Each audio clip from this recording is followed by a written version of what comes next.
We could go all out. We do. This is the April 22nd Environmental Concerns and Real Property Tax Services meeting. And I have a motion to approve the minutes from March. Put the motion forward. Supervisor Diamond, second by Supervisor Strainer. Anybody looking to have privilege of the floor? Any? Oh, sorry, yes. All in favor of approving the minutes? Aye. Thank you. Any opposed? Okay, privilege of the floor. For environmental?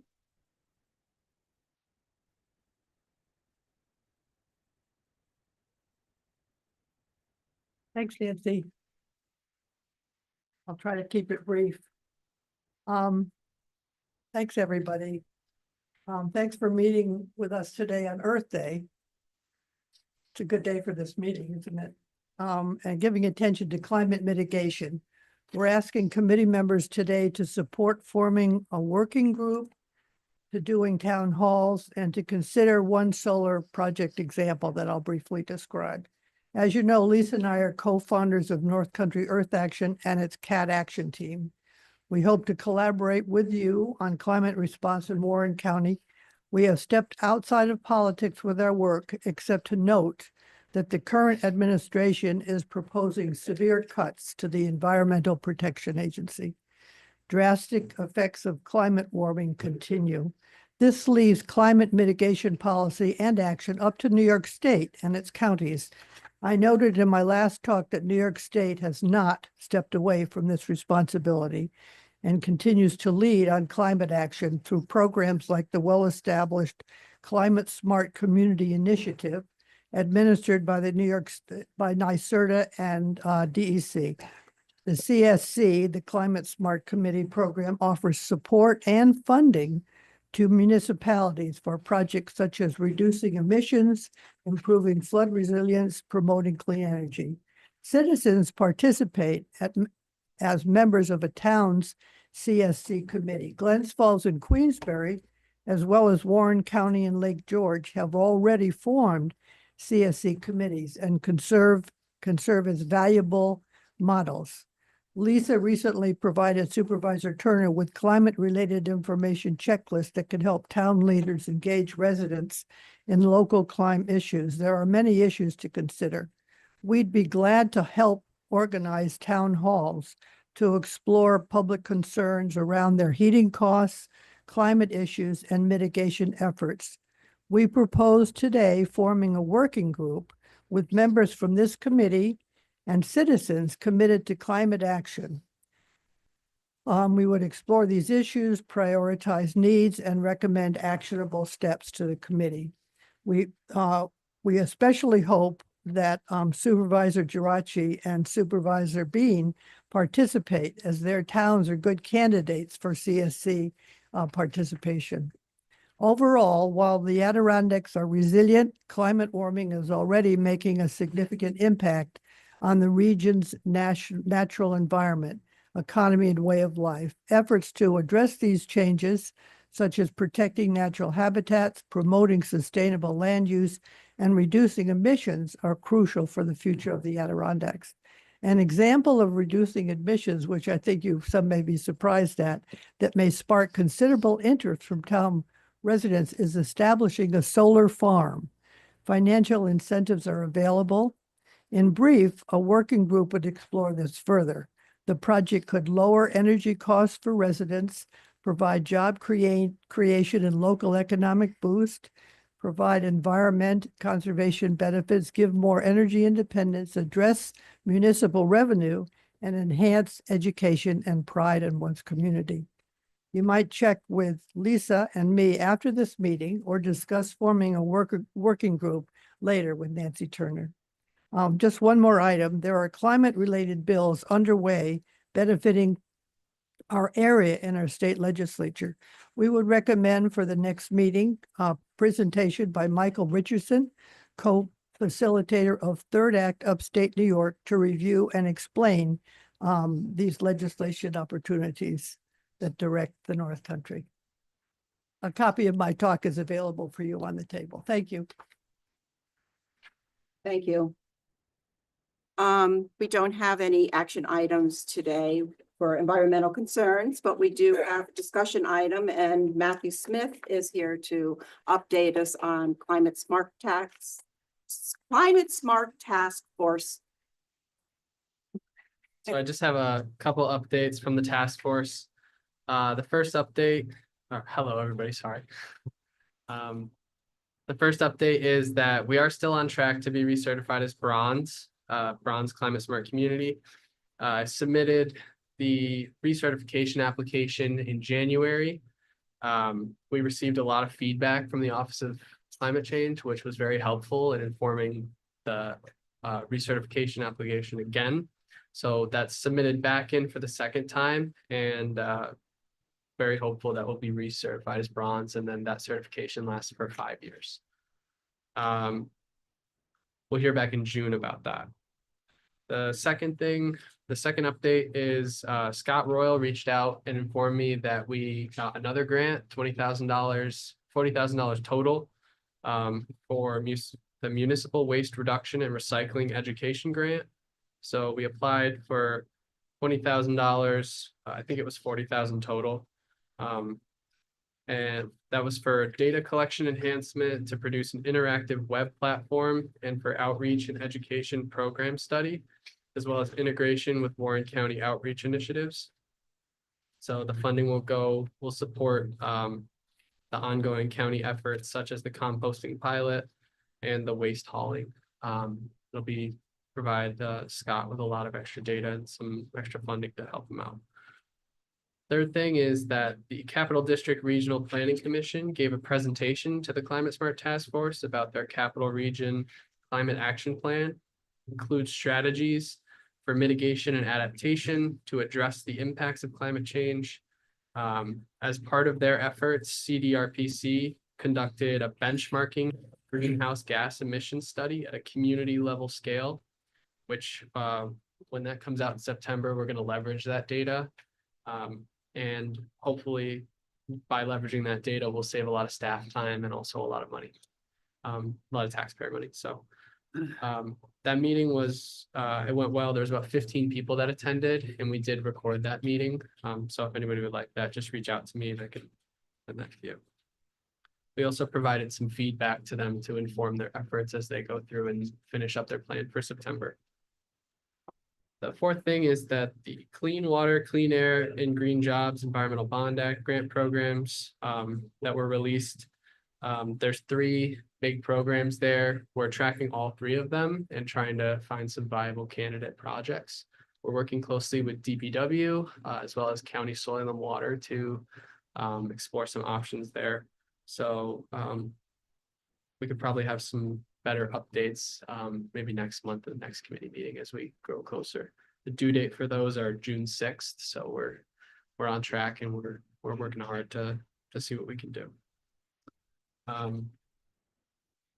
And just a second part of that, we're using combination of the capital projects inventory, the county comprehensive plan, and then also other plans within the plan library, which is a public website where we put together that houses all the relevant plans for Warren County and separates it out by town, what the plan is about. So it's a really cool resource to figure out any planning efforts related to Warren County. And then the last thing is that the next Climate Smart Task Force meeting will be May 14th from 9 a.m. to 11 a.m. And that's all I have. Thank you very much. Thank you, Matt. Okay, we can jump into real property tax services, and we have 2 action items. Privilege of the floor. Okay. This one is a it's a resolution request to authorize the chairman of the board to sign the needed paperwork to accept the land donation from JP Gross Properties LLC. And the rationale is to allow the county to accept this donation and consolidate the property with a property at the Warren County Airport known as 303.12-1-3. And we do have Lexi here to perhaps explain all of that. Okay, so this piece of property is out on Queensberry Avenue. It is something that JP Gross, which is Joe Gross, had actually purchased this piece of property from us at a tax sale back in 2013. It's only a 1 acre piece of property. But a long time ago, I believe it was back when the Powers owned the property. This used to be part of the larger piece that is behind it that currently the county of Warren owns, which is that 303.12-1-3. So at one time, they were all one. If Joe, this was something that he bought, no longer has a use for, he never did anything with the property. It has sat there since 2013. My personal opinion is that this is the best way to handle this. He could have just let it go for outstanding taxes, but he didn't want to do that. He had reached out to us first to see if we'd be willing to accept it. My recommendation would be to accept it and allow it to be merged back into be a whole again. The piece that this is being merged back into is part of the property where the solar project is going. Your aerial photo is not as clear as mine. I have a color one here. And right below it, this is where the emergency services has that training facility. It's just north of Walmart. So there's a road that comes in already. That's what they're using for the solar to get back in there to go to this. But this piece that's in blue here, that's out in blue, is the one that he wants to donate to the county. We do have a drafted deed that is included here. So we would just need the resolution to be approved in order for the chairman of the board to sign the needed paperwork to accept this land donation from JP Gross. Any questions? Sure you can. Oh, no. Oh, thank you. Yes. Motion by Supervisor Etu, second by Supervisor Strainer. Any discussion? Just for I looked at the parcel Mm-hmm. in historic aerials and it looks like it's been vacant for decades. Do we, when we accept the donation, do we ever require like a phase 1 environmental or any insurance that we're not, assurance that we're not taking title to a potentially contaminated property? To my knowledge, this property has never been touched on by the DEC. So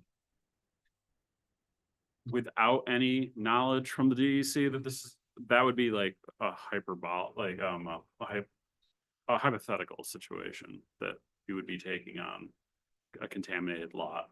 But we don't have any indication that that's the case. That's certainly something we could look into. So back when I'm we not took concerned about it. Okay. I mean, I stared at it for, there's a little creek or a little drainage ditch that goes through it. And now when you say first responders, I get worried about PFAS. They're spreading foams. Oh, I don't know if they're doing that at the No. fire. Not I there. don't No, think- that's Training a That's training training. center and I don't think that they use that anymore because it's very expensive. So, but I was just wondering why that one little piece was cut off from that bigger parcel. Was that, This Yeah. box. yeah. Because I think at one time there was a residence there. Oh, So, and the parents and the son were involved. I don't know who was who. I'm assuming Stephen was the son. The parents were Doris and Thomas. And so they conveyed it out to their son. And now, like I said, nothing has been done with it since we took title back in 2013. that's not where that old house was it? It may be. It's been a while since I've been out there, but it may be. Yeah. Yes, I almost think there was a residence on it at one time. Yeah. And that's gone. Like I said, I haven't been out there recently. Huh. Aerial imagery. The house or the house was, the No, I house didn't was, see it. yeah. I mean, it was old and dilapidated, but So at the time when we took the property in 2013, it didn't raise any suspicions to us to believe that there was any type of contamination there at that time. Any other questions? Lexi? Okay, then I will call the question then to approve. We already have a motion and we have a second, so all in favor? I, Any opposed? Oh. Carries. Okay. The next is, second request is a resolution for the county of Warren to convey Queensberry parcel 309.14-1-86.2 to the town of Queensberry. And the rationale for that is Warren County acquired this property by deed dated December 10th, 2013, and recorded in, thank you, for Liber 4988 at page 293. And it's a sliver of land that should have been conveyed to the town of Queensberry and not the county. So this deed is to fix the error that happened in 2013. what road is this? Big boom. Oh, This is okay. where the old Carl ours was. Yeah, I know what you're Right talking out about. here. Okay.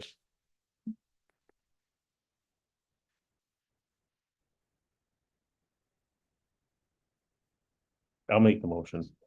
Thank you. I'll second it. Motion by Supervisor Strainer, second by Supervisor Diamond. Any questions? Any discussion on this?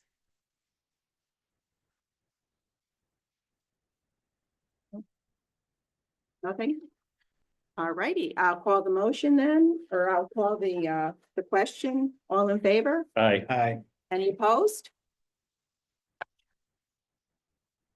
All right, I guess we could open up privilege of the floor, public comment. None. I will ask for a motion to adjourn. Supervisor Etu, second by Supervisor Strainer, all in favor? Aye. Aye. Thank you.